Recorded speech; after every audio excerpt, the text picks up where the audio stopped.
నమశివాయ నమశివాయ నమశివాయ. రాత్రి పడుకున్నా సరే నిద్ర పట్టకపోతే నమశివాయ. లేచి మొహం కడుక్కుంటూ ఉంటే నమశివాయ. అన్నం తింటుంటే నమశివాయ. ఎవరన్నా కనపడితే పలకరింపు కూడా నమశివాయ. మీరు ఫోన్ ఎత్తి మాట్లాడవలసి వస్తే నమశివాయ.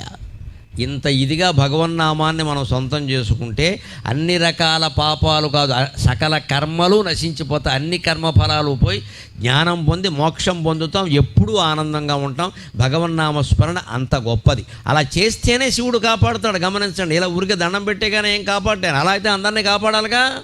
మనం చెయ్యాలి, ప్రార్థన చేయాలి ఖచ్చితంగా. అది ఆర్తితో జరగాలి, కన్నీళ్లు రావాలి ఖచ్చితంగా. ఆ కన్నీళ్లతోనే భగవంతుడి పాదాలు గడగాలి. అందుకే రోజు ఇళ్లల్లో కూడా కులభేదం లేకుండా, స్త్రీ పురుష భేదం లేకుండా అందరూ దేవతార్చన చెయ్యండి. బ్రాహ్మణులు చేసే దేవతార్చన వేరు. వారికి వంశపరంపరగా ఏదో వస్తుంది, వారి పద్ధతిలో వారు చేస్తారు. వారి బాధ్యతలు వారిని చేయనివ్వండి. వారిలాగా